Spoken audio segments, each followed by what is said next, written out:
I'm telling you, I've done the exact same thing in a $1 billion company. In one case, I found that the CMO of this company had hidden a little slush fund line item in the P&L on page like 35. And they were taking the losses from this division and sliding them over in one division and then trying to tack it on to the overall marketing budget of a $2 billion company. I don't hate to say cooking the books, but that's what they were doing.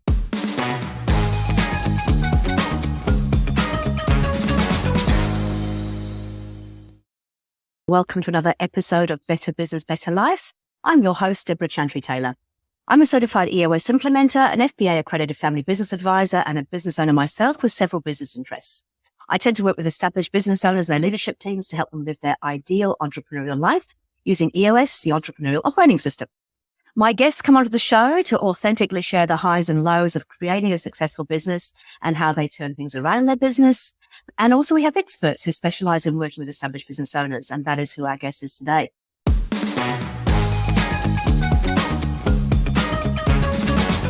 So today, he's an industry expert in sales and management consulting. He's a best-selling author of The Dropout Millionaire and No, The Psychology of Sales and Negotiations. And he's got another book coming out in April this year. He's also a serial entrepreneur with over 35 years of experience and several successful exits under his belt. So they're going to share with you today sales techniques, how to get unstuck in your sales, and delegation. How do you delegate in your business to get your life back? So please welcome Brian Will, who's a fractional COO and founder of brianwillmedia.com. Welcome to the show, Brian. Hey, Deborah, thanks for having me. We're going to have some fun today.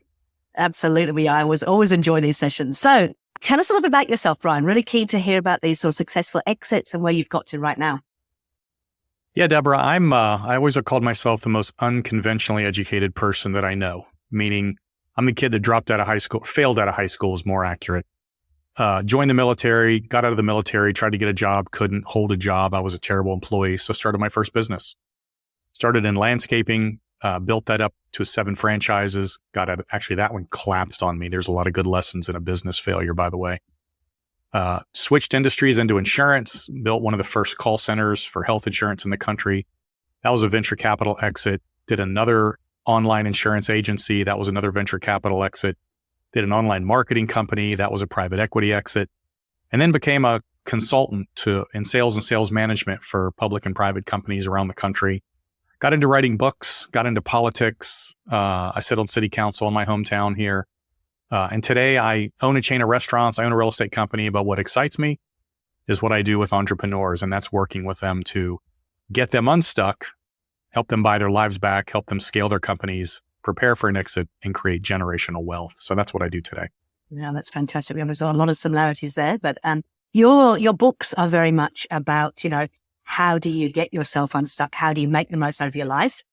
You said you got into writing books. Why was that?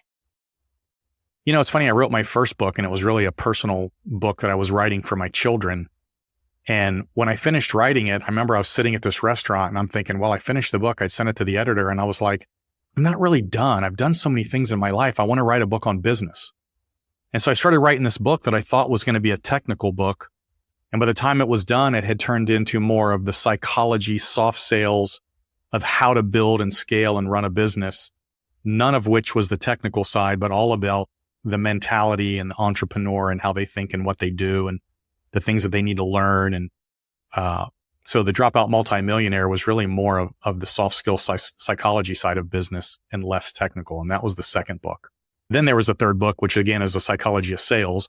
I moved wholeheartedly into psychology on that one. And that's about the sales process. And it's not cheesy sales lines. And it's not, again, how to close a sale more.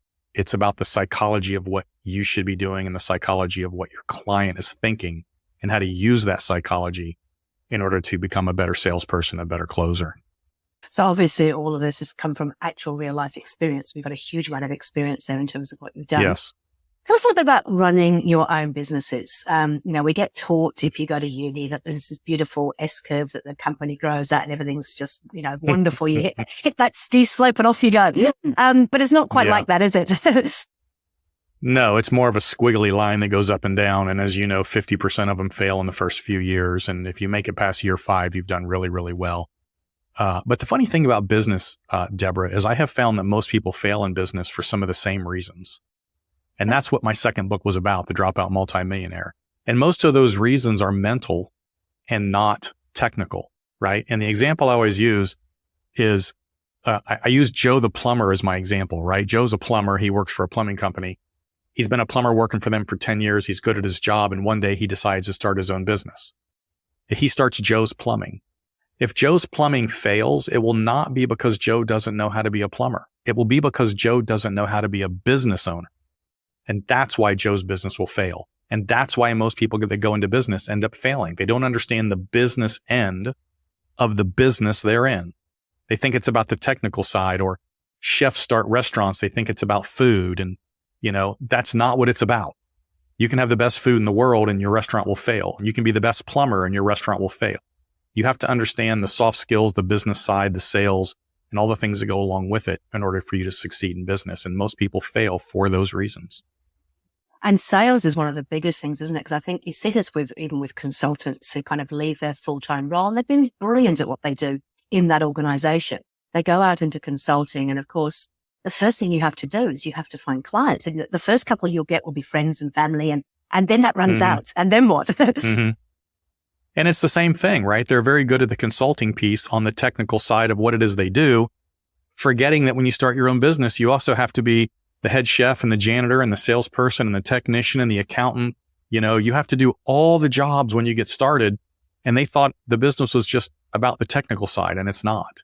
And because they haven't learned how to do everything else, they either fail or they end up going back to work for somebody else because they hadn't figured out how to do what they need to do in order to succeed. Okay. So tell us a little bit about, what can you do to make sure you get past that? Because the whole point of having a business is it shouldn't be reliant on you. You want to get to the point where you have a team that can do all of those things. But like you said in the beginning, there is no choice. You have to do everything, and then you start to engage with people, and hopefully the business goes from there. How do you make sure you get to that stage? Most people start a business and they have to be all those roles, right? And we call those 4 roles the entrepreneur. That's the person that has the vision. They think at 30,000 feet. There's the manager. That's the person who understands all the details. They know where all the legal stuff is. They get the accounting stuff done. They know where to hang the posters for the employees. There's the technician. That's the person that actually goes out and does the physical work. And then there's the salesperson. That's the person that has to go out and sell whatever it is your company does. And when you get started, you may have to do all that.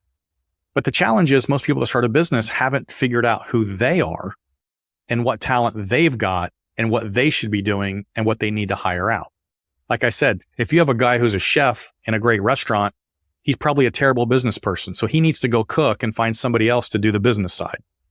If you're starting a business in plumbing, you might be the plumber. You better find somebody who's really good at managing the books and keeping your accounting straight and then going out and selling the jobs. You can't be all things to all people. So the key is to figure out who you are and then backfill around you a support team, as you can afford to do it, who can take over all the roles that you can't and don't need to be doing. Yeah. And that's how you scale a business. And again, one of the challenges, Deborah, is people think, oh, well, I started my business and now I'm making some money. I want to keep all my money. Well, keeping all the money instead of taking that money and hiring a support team behind you is why you'll never scale.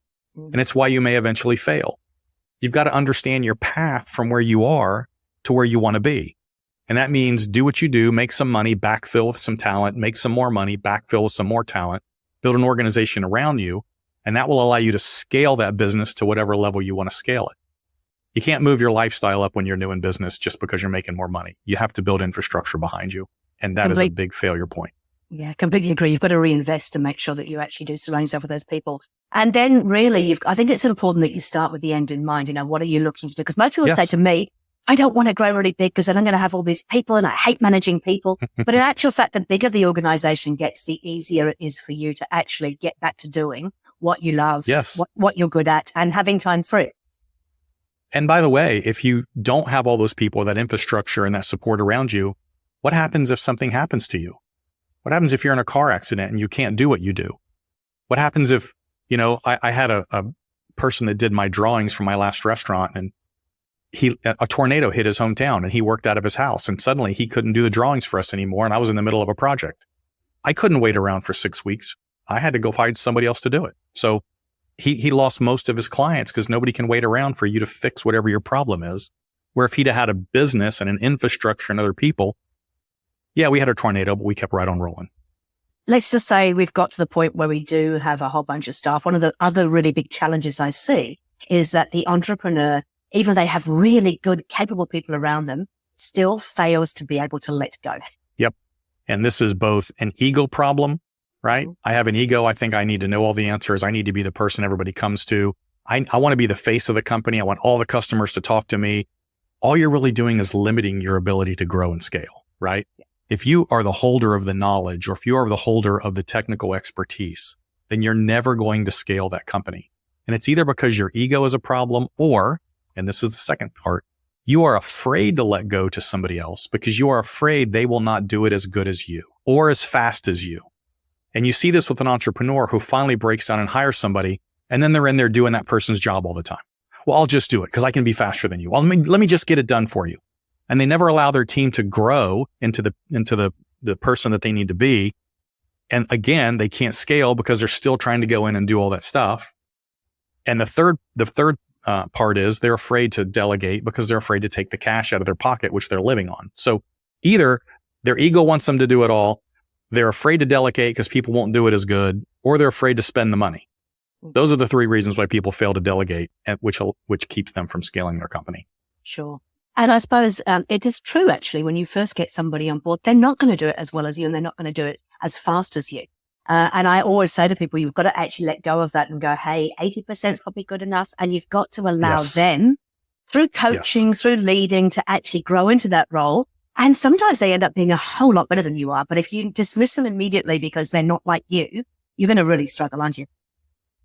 Yes, 80% is the rule. I was just going to say, if they're 80% as good as you, you have a home run. Because if I can hire 5 people 80% as good as me, I'm now at 400% capacity. And I can now scale my business. Let me do what I'm good at. Understand it's not going to be perfect. That's just the way business runs. But you can scale, you can grow, you can do all the things you want to do. But 80% is a good rule. Yeah. And I think it's important because regardless of the end goal, so the end goal could be that you want to sell, get venture capital investment, or that you actually just want to do a slightly different role and still be in charge of the business, but not be involved in the day-to-day. Any of those options need the business to be completely scalable without you. I have 4 restaurants that do about $8 million in revenue, and I never go there, ever, because I have a good team. They're not perfect. They make mistakes. I still sit at 30,000 feet. I still watch what they're doing. I still fire off emails if I need to.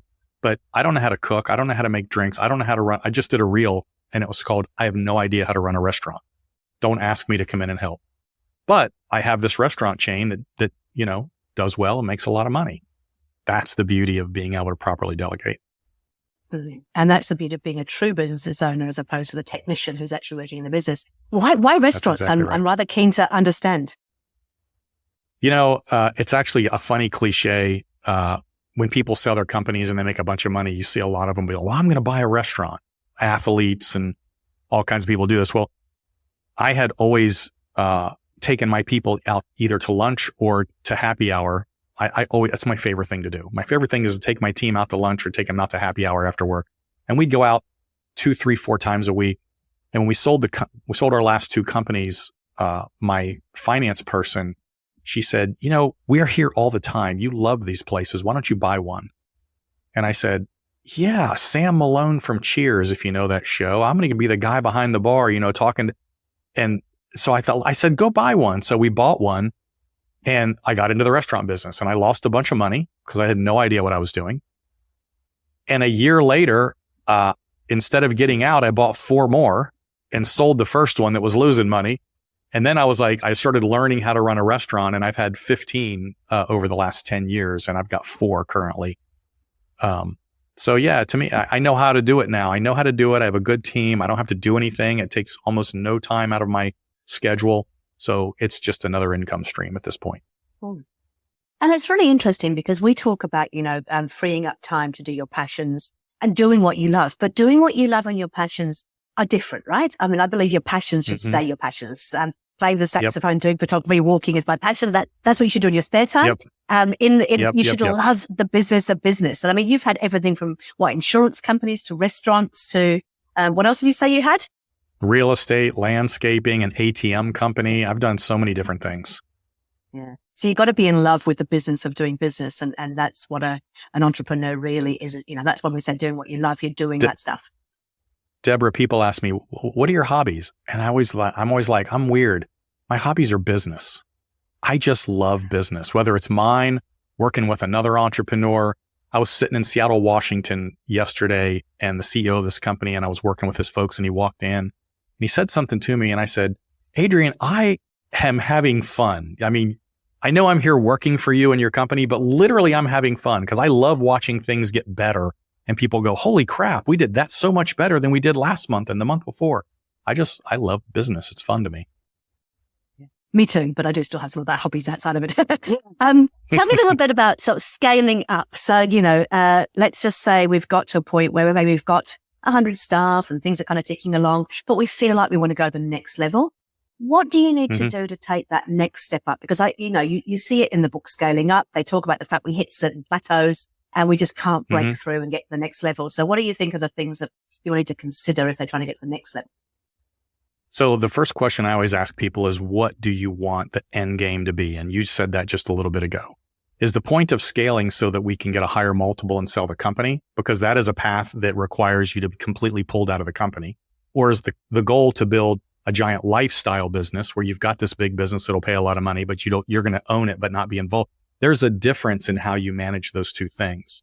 But the first step in scaling is going to be the delegation piece. You've got to put the right resources in.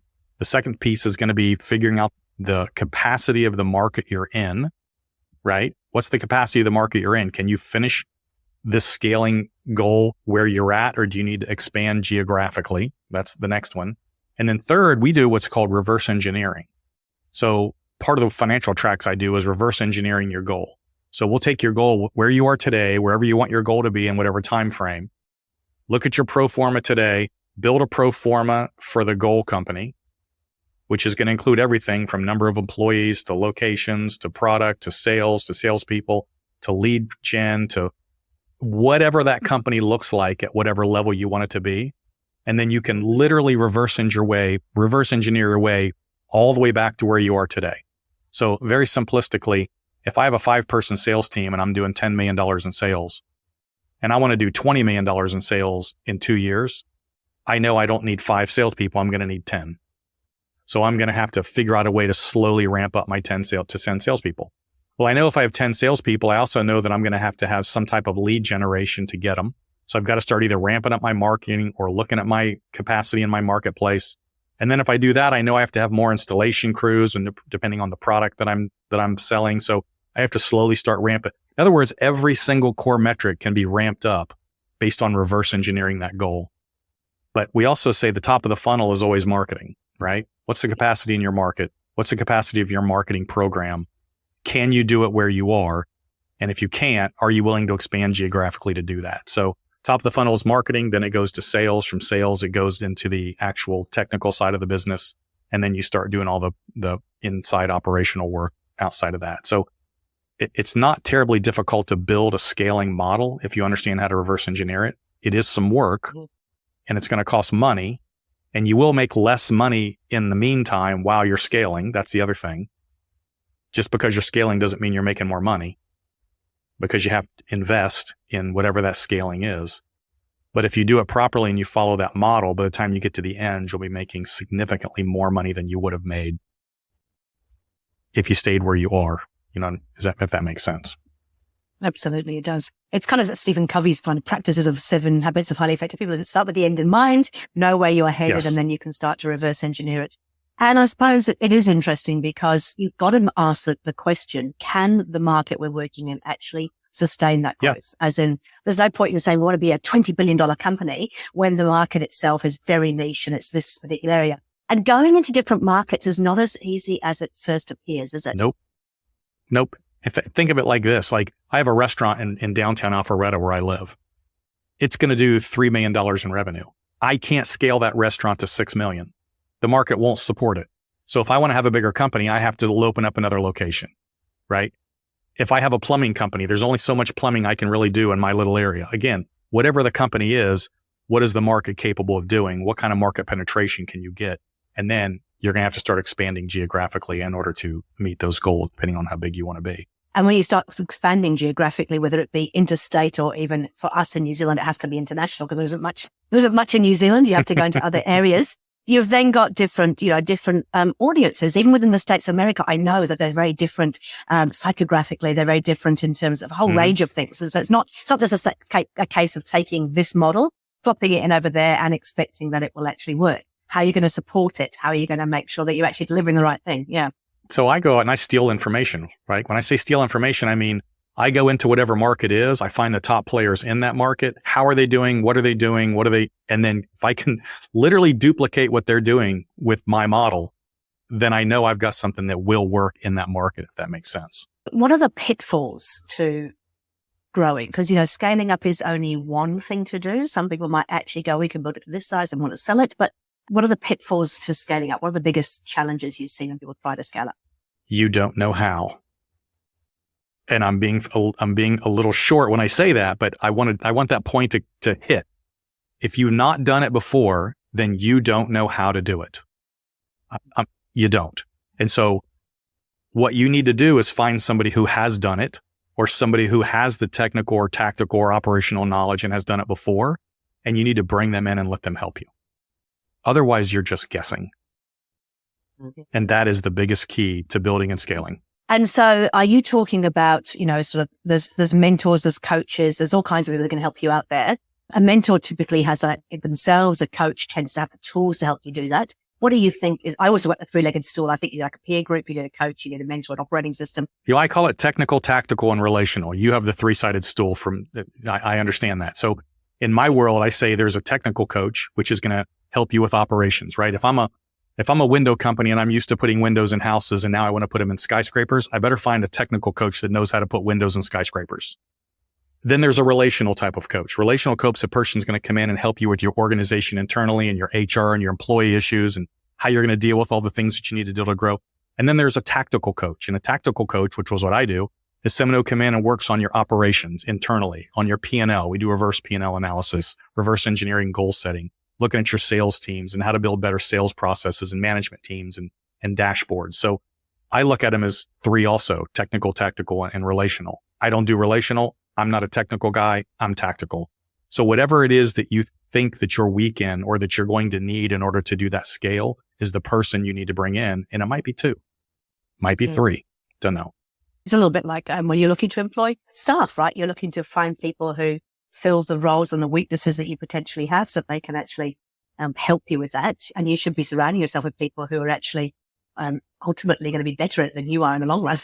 And it's fascinating to me. I work with companies. I'm working with a couple right now that are in the 25 to 30 million range, and their financials are a mess. Like it's not that the financials are a mess. It's the reporting of the financials are not good. And if you don't have good reporting of the financials, then how do you make good decisions? Right? And so the first thing I'll do is come in and I'll say, okay, give me the financials. Now we're going to redo them. Build out your core metrics, look at all your core percentages, put it back together, tear it apart and put it back together. So now you have a clean financial picture. And this is a $25 million company. And you'd think a $25 million company that have that figured out. They don't.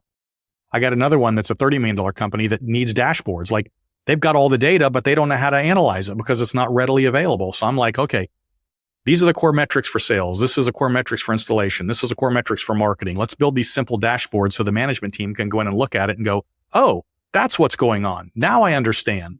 Marketing didn't work and this is why. Or marketing did work. Or in all these marketing channels, some are working and some aren't. So it's fascinating, even in a $20 to $30 million range company, how much help they actually need and they don't even know it. I must admit, way before I became an EOS implementer and did coaching, which is almost 20 years ago, I was in corporate world. And my background is sales and marketing. And I remember going into a very, very large, very well-known company over here as the head of marketing and realizing that they weren't even measuring return on investment for any of the marketing that they did. And a very, very large company. That's my point. Yes. It's crazy. They were spending like $3 million on marketing and really had no idea what was working, what wasn't working. By the time I left 3.5 years later, we were spending $9.5 million because I'd actually shown them what was delivering value and what we should spend more on. But they had no idea. And that just blew my mind. It's like you've been running for hundreds of years and you have super marketing people, but nobody's bothered to do return on investment. I'm telling you, I've done the exact same thing in $1 billion company and gone through. In one case, I found that the CMO of this company had hidden a little slush fund line item in the P&L on page like 35. And they were taking the losses from this division and sliding them over in one division and then trying to tack it on to the overall marketing budget of a $2 billion company. And literally the $50 million division was losing money, but she was trying to show it as it was making a profit because she was in charge of it. And I found it and I'm like, I'm sorry, who put this here? That's like, is this the way it's supposed to work? And they're like, no. I'm like, well, this is just, I don't hate to say cooking the books, but that's what they were doing. And it's interesting to see that it still happens in really large organizations as well. I mean, you can almost excuse it in smaller organizations because they don't know any better. But when you get to those large ones, it's like, how does that happen? So you've got a new book coming out. Tell us a little bit about what the new book is all about. Yeah. So my second book was called The Dropout Multimillionaire, and that was the business book we talked about. And then I wrote the sales book. The new one's called The Invisible Multimillionaire. And it's The Invisible Multimillionaire. It is scaling your company, preparing for an exit, and creating generational wealth. And essentially what we're trying to say is everything we've been talking about here today, Debra, is how do you take your company that's 10 or 20 or 30 or 40 or $50 million in revenue and prepare it for an exit? Because there are certain things you need to do inside the company, both operationally and financially, in order to create what we call the highest multiple possible for that exit, right? As you probably know, when companies sell, they sell for 3x, 4x, 5x, 10x, 20x EBITDA. And so when the VCs or the private equity people or the strategic acquirers come in, they want to know what your EBITDA is. And if your books aren't clean and built correctly, they're going to give you a multiple based on something that is lower than it could have been. And you might cost yourself millions of dollars. Or they'll come in and they'll say, you have a great EBITDA, Debra, but you are operationally the mainstay of this company and it won't survive without you. And therefore your multiple either goes way down or we're not interested in you at all. Because nobody wants to buy your business if you know every single customer and they call you for every single problem. Because when they buy your company, you're going to take your money and go live the good life and your customers are going to leave. They know that, right? So they're not going to buy your company. You have to effectively remove yourself from operations, which gets back into our delegation we've been talking about, and then building your internal operations and putting the correct staff in and allowing people to grow and all the things that you need to know. So that's what the book is about. And if you do it right, you can create generational wealth that, will take care of your family for generations. You talked about your kids. I mean, are you building your business empire for them to ultimately take over, or what's the plan there? My children have no interest.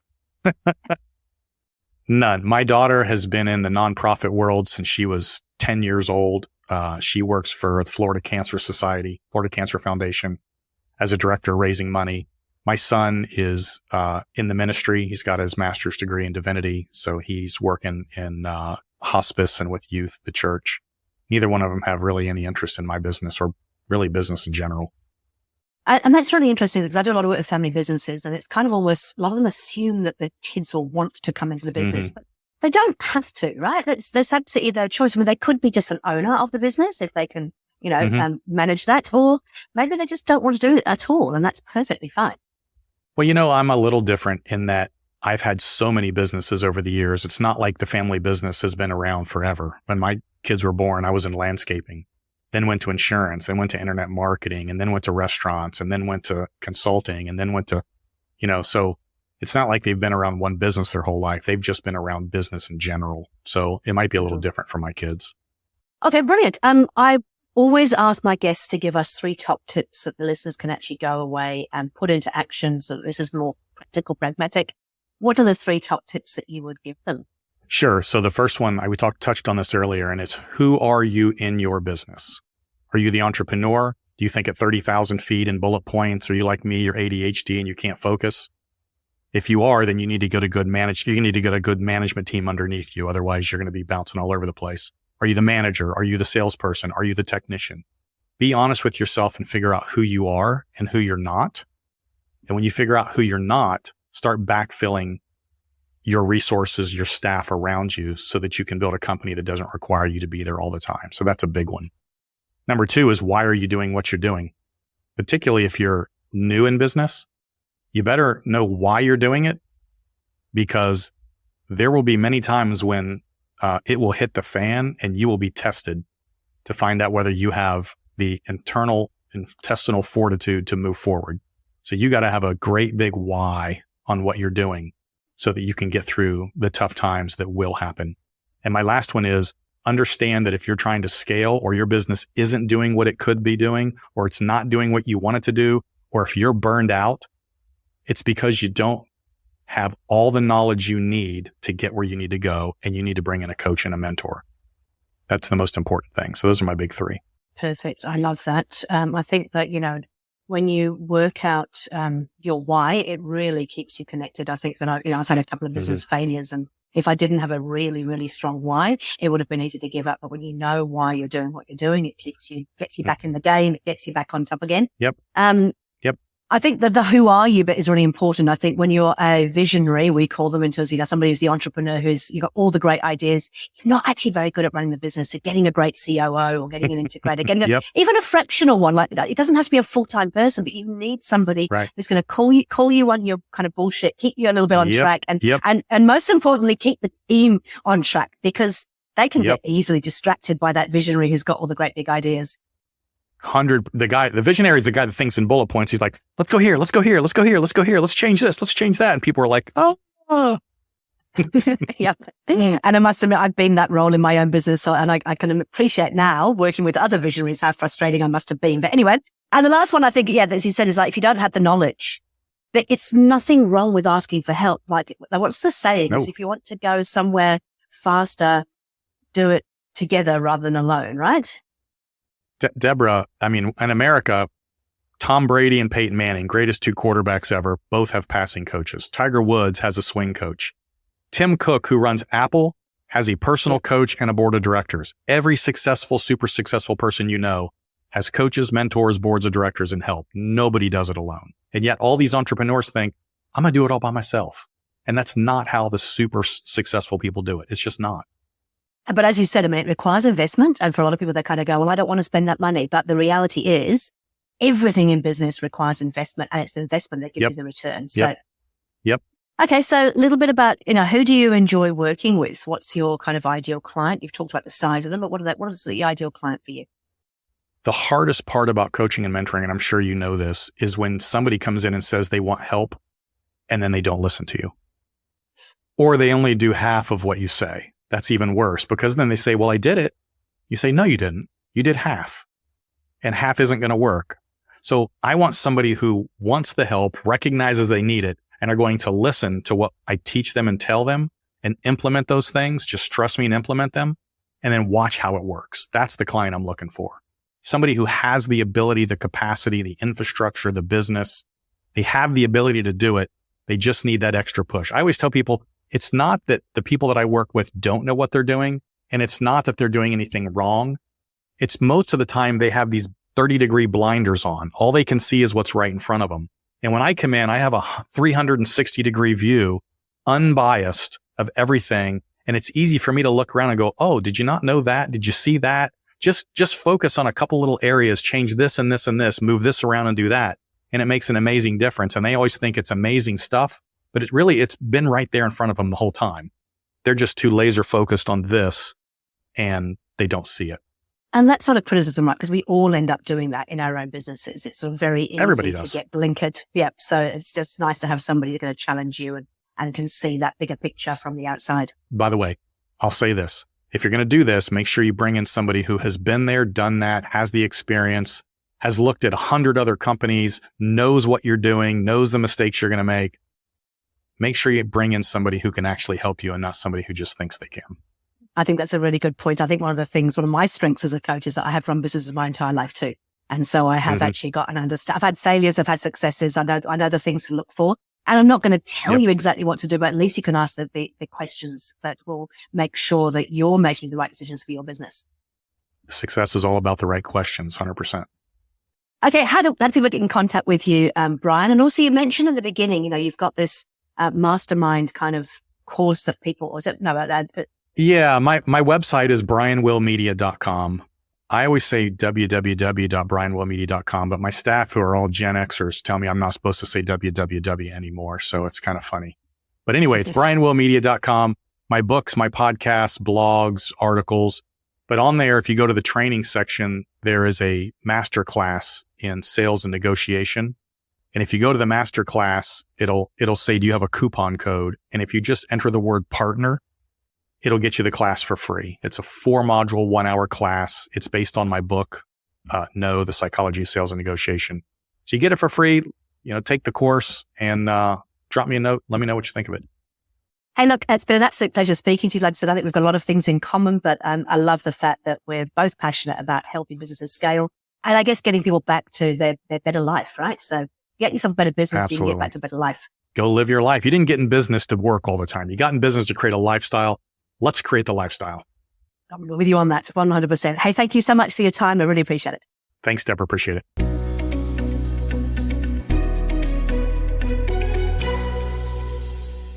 Thanks for listening to Better Business, Better Life. If you want more information or want to get in contact about using EOS in your business, you can visit my website at debra.coach. That's www.debra.coach. From there, you can also download a free ebook, 6 Secrets to Get a Grip on Your Business. Thanks again for listening.